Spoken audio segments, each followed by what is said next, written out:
Halo semua, tetap semangat ya, apapun keadaannya harus tetap semangat kita semua. Saat ini aku mau cerita tentang kisah Jangan Gantikan Dia. Siapa sih yang gak boleh digantiin? Dia itu siapa? Dari kitab Ayub 30 ayat 26 sampai 27. Ayat 26-nya, tetapi ketika aku mengharapkan yang baik, maka kejahatanlah yang datang. Maksudnya apa?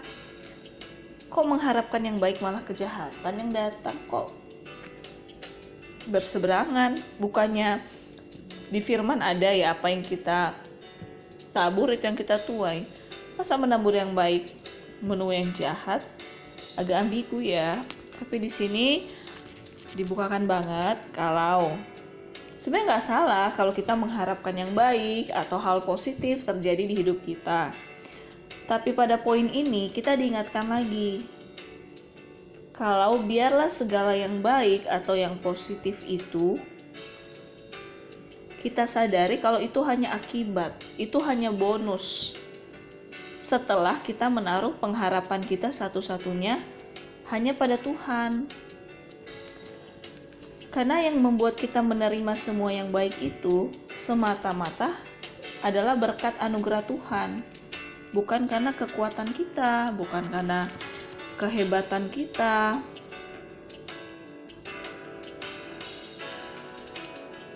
atau karena koneksi kita, atau karena uang kita yang melimpah. Bukan.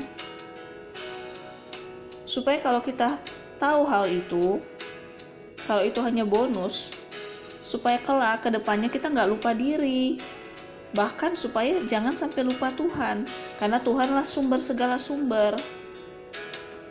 Jadi berharap itu ya pada Tuhan, bukan hanya pada hal-hal yang baik, atau bukan berharap pada berkat. Berharap ya pada Tuhan, pada sumbernya.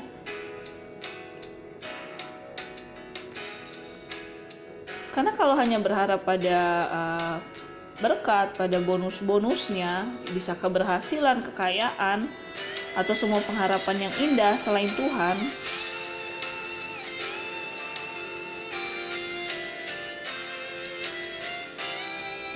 jadi lama-kelamaan kalau kita semakin banyak menerima hal positif, semakin berhasil, suatu saat ada waktunya kita gampang banget ditipui, dipelintirin sama si jahat.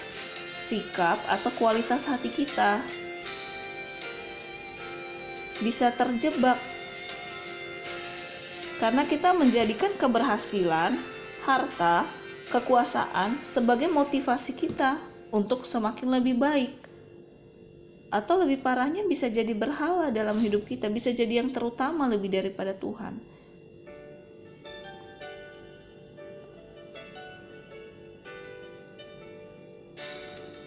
Dan lebih bahayanya akan lebih banyak kita luangkan waktu, atau kita hanya punya waktu yang banyak untuk mengejar keberhasilan, kekayaan, atau hal-hal sejenisnya, dan merasa gak punya waktu lagi, gak sempet lagi untuk bersekutu sama Tuhan, untuk komunikasi sama Tuhan, untuk doa, untuk menyembah Tuhan. Gak punya waktu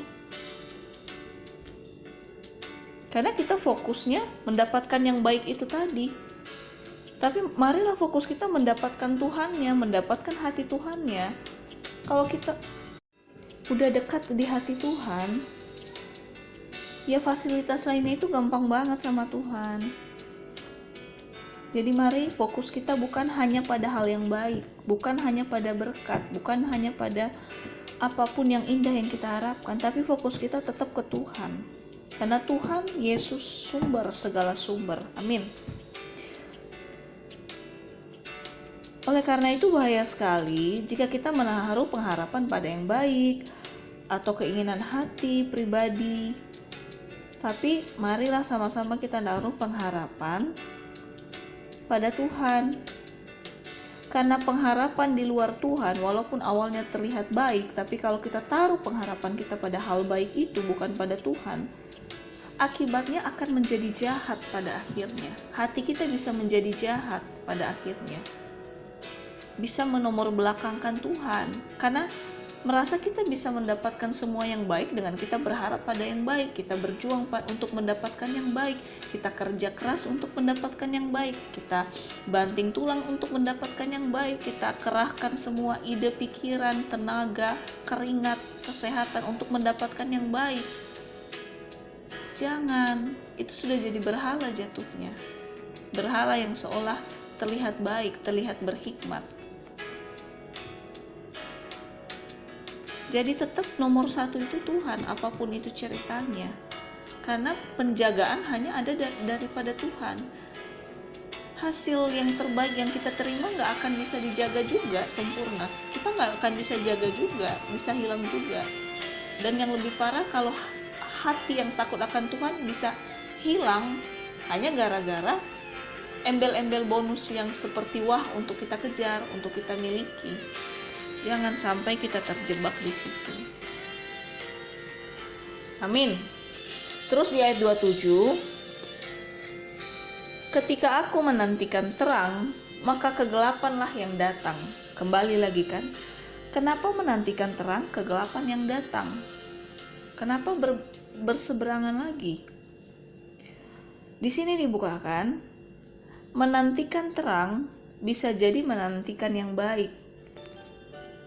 Bisa juga menantikan terang itu berarti menantikan pertolongan Tuhan atau menantikan Tuhan sendiri, karena Tuhan adalah terang. Tapi kenapa menantikan Tuhan malah kegelapan yang datang? Kenapa bisa begitu? Karena di sini diingatkan lagi kita bareng-bareng. Karena kembali lagi tidak ada yang tersembunyi di hadapan Tuhan. Tuhan tahu kedalaman hati setiap kita. Jadi kalau hati kita masih penuh kegelapan, masih penuh berhala, atau lebih condong pada hal-hal yang sepertinya indah, sepertinya baik, di luar Tuhan, lebih daripada Tuhan,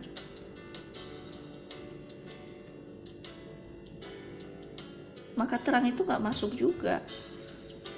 Karena sesungguhnya gelap dan terang kan gak bisa bersatu.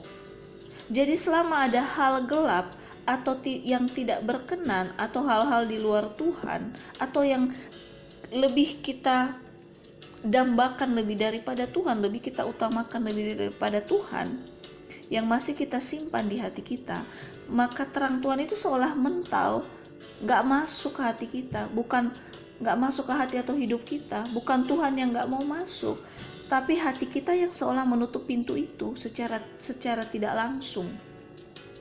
Gairah kita pada hal-hal yang kita harapkan melebihi gairah kita ke Tuhan, itu seolah kita menutup pintu hati kita untuk Tuhan masuk, untuk kuasanya masuk, untuk kita mengalami kuasanya, lawatannya, mujizatnya. Karena kalau ada gelap, maka terang seolah gak bisa ketarik juga. Padahal terang tetap ada, tetap menunggu di luar pintu hati kita. Tuhan tetap nunggu di luar pintu hati kita.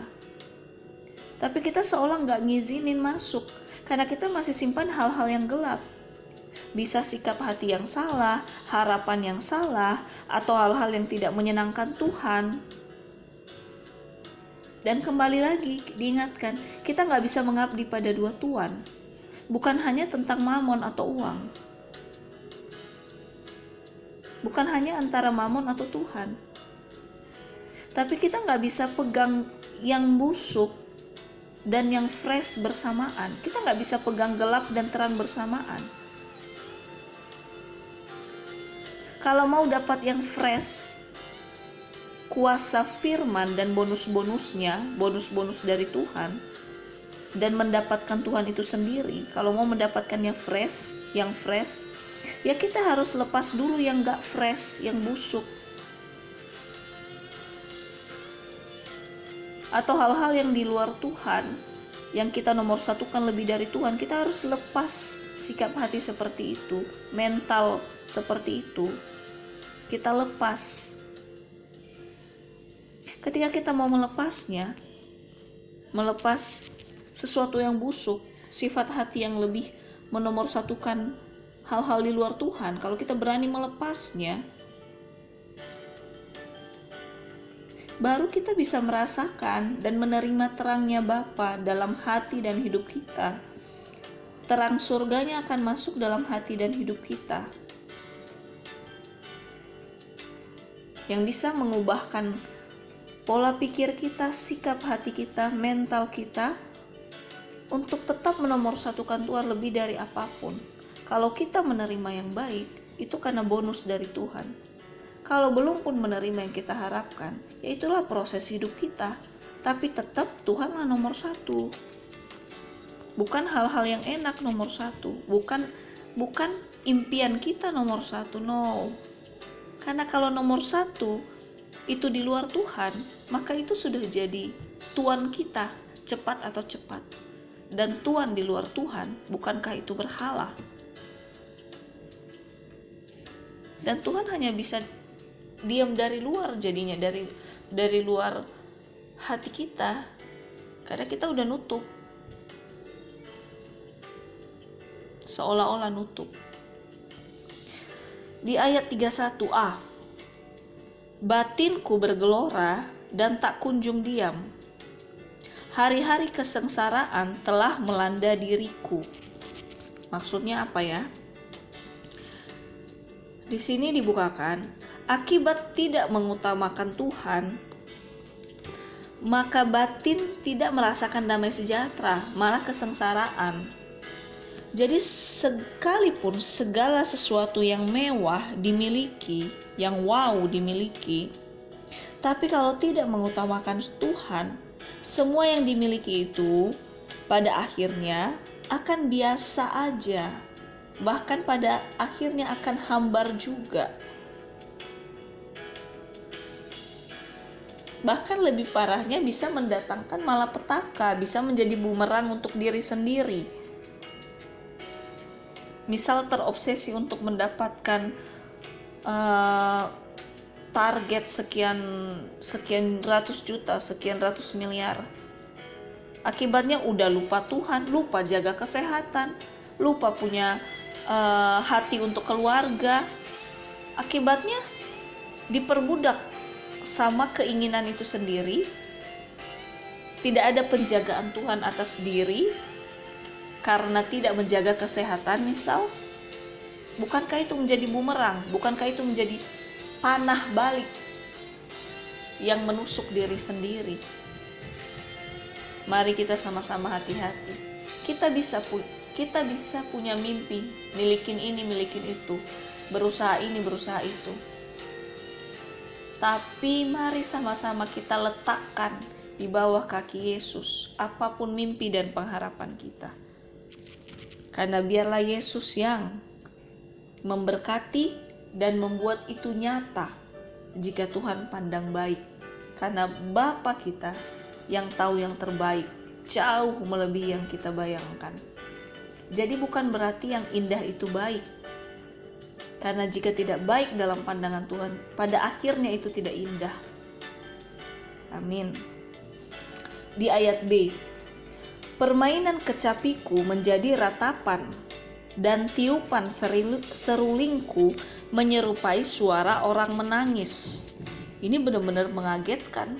Kenapa talentanya menjadi ratapan? Dan kenapa tiupan seruling menyerupai suara orang menangis? Apa maksudnya? Di sini dibukakan lagi, permainan kecapi, tiupan seruling bisa berupa bakat atau talenta yang kita miliki atau yang dimiliki pun seolah-olah bisa mampet, bisa mandek, nggak berkembang. Karena tidak ada terang Tuhan yang melipat gandakan atau yang memberkati bakat yang kita punya untuk semakin lebih berkembang. Malah yang ada lama-kelamaan bakat atau talenta itu semakin mundur pelan-pelan kualitasnya. Karena manusia dengan kekuatannya pun tidak menjamin untuk dia akan tetap berhasil dan diberkati. Tetapi dengan kekuatan Tuhan, hal yang biasa-biasa bisa diberkati menjadi luar biasa. Banyak contoh tokoh di Alkitab. Misal Musa yang awalnya gagap, malah dipakai untuk membawa bangsa Israel. Terus pelacur yang awalnya mau dibunuh, Tuhan tolong Akhirnya dia menjadi penginjil wanita pertama. Terus Saulus yang awalnya pembunuh mengerikan, akhirnya dipakai Tuhan sebagai penginjil. Jadi semua berkat atau bakat yang Tuhan titipkan itu baru dan pasti berkembang berlipat ganda, berdampak hanya jika di dalam Tuhan.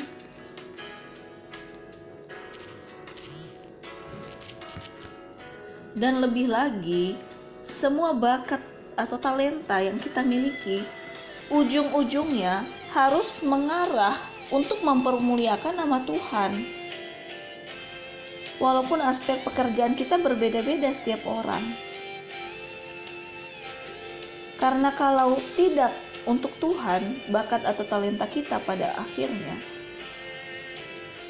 maka lama-kelamaan bakat atau talenta itu akan kering, kualitasnya menurun. Baik kemampuan ataupun kekuatan dari bakat atau talenta itu.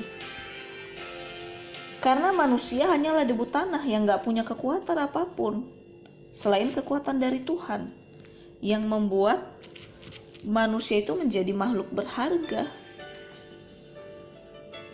Wow, kita benar-benar di flashback. Saya merasa sangat diberkati dengan dibukakannya tentang ini. Kalau jangan jadikan tujuan atau ambisi, jangan jadikan sebagai tuan atas hidup kita, dan jangan jadikan alasan kita gak punya waktu untuk bersekutu sama Tuhan, karena pada akhirnya semua sia-sia. Dan jangan kita sia-siakan bakat atau talenta yang Tuhan berikan ke kita, apapun itu, sekecil apapun itu. Tetap kita arahkan untuk lebih dekat ke Tuhan, untuk mempermuliakan nama Tuhan. Makanya salah satunya melalui YouTube ini, saya digerakkan banget.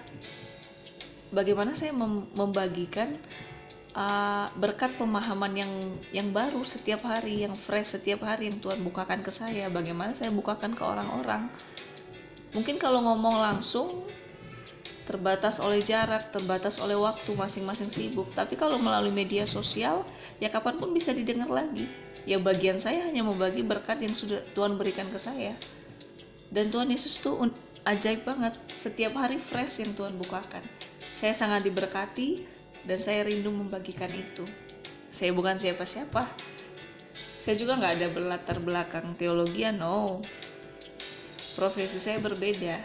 Tapi apa berkat yang Tuhan kasih melalui kebenaran firman-Nya, merasa bersalah sekali kalau saya tidak membagikannya. Selanjutnya ya terserah masing-masing pribadi. Dan ketika pun masing-masing kita mendapat hal yang fresh dari Tuhan, harus kita bagikan supaya semua orang diberkati dan nama Tuhan Yesus dipermuliakan. Tetap semangat di dalam Tuhan. Mempelai kita yang ajaib, Bapa kita yang baik. Haleluya, amin.